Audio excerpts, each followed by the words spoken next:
Hi hello, ഇന്ന് നമ്മുടെ stitching ചലഞ്ചിന്റെ 10ാമത്തെ ദിവസമാണ്. അപ്പോൾ ഞാനിതാ ഒരു കട്ടിംഗ് പീസ് എടുത്ത് വെച്ചിട്ടുണ്ട്. നീളത്തിലുള്ള ഒറ്റ ഒരു കഷ്ണമാണ് കേട്ടോ കിട്ടിയിട്ടുള്ളത്. കാണാൻ നല്ല ഭംഗിയുണ്ട്. ഇതിനെ കൊണ്ട് ഞാൻ ഇന്ന് ചെയ്യാൻ പോകുന്നത് ഒരു പില്ലോ ആണ്. അപ്പോൾ ഞാൻ ആദ്യം എൻ്റെ പില്ലോ അത് കാണിച്ചു തരാൻ പറ്റില്ല, അത്രയും മോശമാണ് അതിൻ്റെ അവസ്ഥ കേട്ടോ. ഓരോ ദിവസം പില്ലോ സ്റ്റിച്ച് ചെയ്യണമെന്നൊക്കെ വിചാരിക്കും, പറ്റില്ല, മടിയും പിന്നെ തിരക്കും കൊണ്ട് പറ്റില്ല. അപ്പോൾ ഇതാണ് ആള്, ഇതിൻ്റെ ഉള്ളിലുള്ള സംഭവമാണ് എനിക്ക് വേണ്ടത്. അപ്പോൾ ഞാൻ ഇതിൻ്റെ അളവ് നീളവും വീതിയും എടുത്തിട്ട് കട്ട് ചെയ്തെടുക്കാം. അപ്പോൾ എനിക്ക് ഇതിന് നീളവും വീതിയും ഇതിന് കിട്ടണമെങ്കിൽ ഫസ്റ്റ് ഇതിൻ്റെ സെൻറ്റർ കട്ട് ചെയ്തിട്ട് ആ സെൻറ്റർ ഒന്ന് ജോയിൻ ചെയ്തെടുക്കാം. ഇവിടുന്ന് സെൻറ്ററിൽ കട്ട് ചെയ്തെടുക്കാം. എന്നിട്ട് ഈ ഒരു ഭാഗം ജോയിൻ ചെയ്ത് സ്റ്റിച്ച് ചെയ്താൽ മാത്രമേ എനിക്ക് ഈ ഒരു അളവിൽ തുണി കിട്ടത്തുള്ളൂ. അപ്പോൾ അത് നമുക്ക് ഇതൊന്ന് കട്ട് ചെയ്തിട്ട് ഈ ഒരു ഭാഗം ജോയിൻ ചെയ്തെടുക്കാം. ഓക്കെ, ഇന്ന് സ്റ്റിച്ച് ചെയ്യുന്നതിൻ്റെ മോളാണ് കേട്ടോ. ഞാൻ അവർക്ക് കാര്യങ്ങളൊക്കെ പറഞ്ഞു തരും. നമ്മൾ സ്റ്റിച്ച് ചെയ്യാമെന്ന് പറഞ്ഞിട്ടുണ്ട്. നോക്കാം എത്രത്തോളം സക്സസ് ആവുന്നുള്ളത്. എനിക്ക് ഓൾറെഡി കുറച്ചധികം സ്റ്റിച്ച് ചെയ്യുന്നുണ്ട്. അപ്പോൾ നമ്മളെ ചലഞ്ചിൻ്റെ ഭാഗമായിട്ട് കറക്റ്റായിട്ട് എനിക്ക് വീഡിയോ ഇടാൻ പറ്റാറില്ല. തിരക്കും പിന്നെ മടിയും എന്ന് പറയുന്നതാണ് സത്യം. രണ്ട് കാര്യമുണ്ട് കേട്ടോ. ചില ദിവസം മടിയായിരിക്കും, പിന്നെ ചില ദിവസം തിരക്കായിരിക്കും. അതുകൊണ്ട് തന്നെ എനിക്ക് വീഡിയോ കറക്റ്റ് എടുത്തിടാൻ പറ്റാറില്ല. അപ്പോൾ ഇന്നെന്തായാലും അവൾ ഇവിടെ ലീവാണ്, ഹെൽപ്പിനുണ്ട്. അപ്പോൾ ഞാൻ വിചാരിച്ചു അവളെ കൊണ്ട് പറ്റുന്ന രീതിയിൽ അവൾ സ്റ്റിച്ച് ചെയ്തെടുക്കട്ടെ, നമുക്കൊന്ന് ഹെൽപ്പ് ചെയ്താൽ മതിയില്ലേ. അപ്പോൾ അവൾ അതിൻ്റെ സെൻറ്റർ കട്ട് ചെയ്തിട്ടുണ്ട്. ഇനി രണ്ടും കൂടെ ജോയിൻ ചെയ്തിട്ട് നീളത്തിൽ ജോയിൻ ചെയ്തിട്ട് സ്റ്റിച്ച് ചെയ്യും. ഇപ്പോൾ സെൻറ്ററിലൂടെ സ്റ്റിച്ച് ചെയ്തപ്പോൾ ഇത്ര വലിയൊരു പീസായിട്ട് കിട്ടിയിട്ടുണ്ട് കേട്ടോ. ഇനി നമുക്ക് തലയാണൻ്റെ അളവെടുക്കാം. എന്നിട്ട് ഇത് ഫോൾഡ് ചെയ്ത് വെച്ചിട്ട് കട്ട് ചെയ്തെടുക്കാം. അപ്പോൾ ഞാൻ ആദ്യം തലയാണയുടെ അളവെടുക്കട്ടെ. ഇനി ഇത് തുണീനെ ഇതേപോലെ രണ്ട് മടക്കാക്കിയിട്ട് മടക്കി വെച്ചോട്ടോ. എന്നിട്ട് അളവെടുത്തിട്ടുണ്ട്. 23 ഇതിൻ്റെ പില്ലോടെ ലെങ്ത്ത് വരുന്നത്. വിഡ്ത്ത് വരുന്നത് 15 ഇഞ്ച് കേട്ടോ. വിഡ്ത്ത് അടയാളപ്പെടുത്തി പിന്നെ സെൻറ്ററത്ത് വരയില്ല, ആ വരയും ഒന്നും 15 എടുക്കും. നീക്കി കഴിഞ്ഞാൽ പണി കിട്ടും, ചിലപ്പോൾ നീക്കും.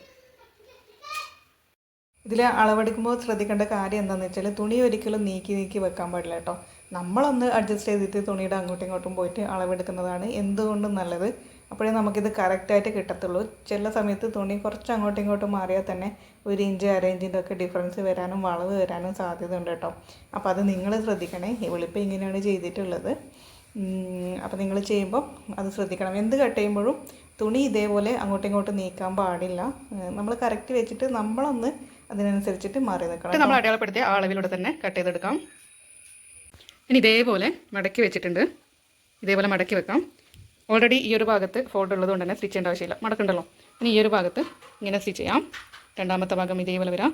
മൂന്നാമത്തെ ഭാഗം വരാം. മൂന്നാമത്തെ ഭാഗം മുഴുവനായിട്ടും സ്റ്റിച്ച് ചെയ്യേണ്ട, ഒരു ഇത്തിരി ഭാഗം ഒഴിവിടുക കേട്ടോ. എന്നിട്ട് ഇത് മറിച്ചിട്ട് വേണം നമുക്ക് ഇതിൻ്റെ ഉള്ളിൽ എന്തെങ്കിലും ഫില്ല് ചെയ്യാൻ വേണ്ടിയിട്ട്.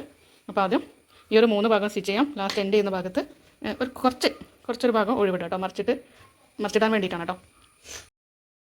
ഇതിൻ്റെ 3 ഭാഗം സ്റ്റിച്ച് ചെയ്തിട്ടുണ്ട്. ഇനി ആ ഒരു ഒഴിവിൻ്റെ ഭാഗത്തൂടെ നമ്മൾ ഇതേപോലെ കട്ട് ചെയ്ത കുഞ്ഞു പീസുകളില്ലേ, ബാലൻസ് വന്നത് ഒന്നിനും എടുക്കാൻ പറ്റാതെ, ചിലപ്പോൾ എന്ത് ക്രാഫ്റ്റ് വർക്കാണെങ്കിലും എന്ത് ചെയ്യാനും തികയാത്ത കുഞ്ഞു കഷ്ണങ്ങളൊക്കെ ഉണ്ടാവില്ലേ, അതൊക്കെ നമുക്ക് ഇതിലേക്ക് ഫില്ല് ചെയ്തെടുക്കാം.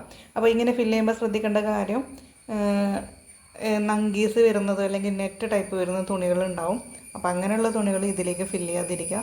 നമ്മൾ യൂസ് ചെയ്യുമ്പോൾ നമ്മുടെ ശരീരത്തിൽ അത് വന്നിട്ട് അതിൻ്റെ ഒരു നങ്കീസ് വന്നിട്ട് കുത്താൻ സാധ്യതയുണ്ട്. അപ്പോൾ നമ്മൾ നോക്കിയിട്ട് നല്ലത് കുറച്ച് സോഫ്റ്റ് ആയതും നല്ല കോട്ടനുള്ള തുണികളൊക്കെ ഇതിലേക്ക് ഫില്ല് ചെയ്തെടുക്കാം കേട്ടോ. ഫില്ല് ചെയ്തു.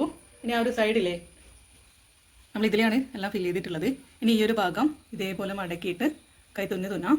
മെഷീനിൽ പറ്റുമെങ്കിൽ മെഷീനിൽ സ്റ്റിച്ച് ചെയ്യുന്നതിന് കുഴപ്പമൊന്നുമില്ല, അല്ലെങ്കിൽ കൈ തുന്നട്ടോ. അപ്പോൾ നല്ല സ്ട്രോങ് ആയിട്ട് തുന്നിയെടുക്കാം. അങ്ങനെ നമ്മുടെ പില്ലോടെ വർക്ക് കഴിഞ്ഞിട്ടുണ്ട്. ഇതാണ് സംഭവം കേട്ടോ. സംഭവം പൊളിയായിട്ടുണ്ട്. പറയാൻ വിട്ട ഒരു കാര്യമുണ്ട്, മെഷർമെൻറ്റ് എടുക്കുമ്പോൾ അളവ് എത്രയാണോ അതിൻ്റെ കൂടെ 1 ഇഞ്ച് ലെങ്ത്തും 1 ഇഞ്ച് വിഡ്ത്തും കൂട്ടി എടുക്കണം കേട്ടോ. തയ്യൽ തുമ്പ് വേണ്ടേ, അത് മറന്നു പോകരുത്. ഞാൻ പറയാൻ വിട്ടു പോയതാണ്. അപ്പോൾ ഇത് സംഭവം സൂപ്പറാണ്. പക്ഷേ ഒരു കാര്യം എന്ന് വെച്ച് കഴിഞ്ഞാൽ നല്ല വെയിറ്റ് ഉണ്ട് കേട്ടോ. നമുക്കങ്ങനെ കൈകാര്യം ചെയ്യാനൊന്നും പറ്റില്ല. നല്ല വെയിറ്റ് ഉണ്ട്. എന്നാലും നമുക്ക് തലയൊക്കെ വെക്കുമ്പോൾ എന്താ സോഫ്റ്റായിട്ട് തോന്നുന്നുണ്ട്, ഭയങ്കര കട്ടിയായിട്ടൊന്നും തോന്നില്ല. അപ്പോൾ ആർക്കെങ്കിലും ഇങ്ങനെ വെയിറ്റ് തുണിയൊക്കെ ഉണ്ട്, ഇതേപോലത്തെ ഒരു പില്ലോ ചെയ്യാൻ താല്പര്യം ഉണ്ടെങ്കിൽ ചെയ്തോ കേട്ടോ. ഓക്കെ, അപ്പോൾ അത്രയുള്ള ഇന്നത്തെ വീഡിയോ. നമുക്ക് വീണ്ടും കാണാം. അതൊരു ടാറ്റാ ബൈ.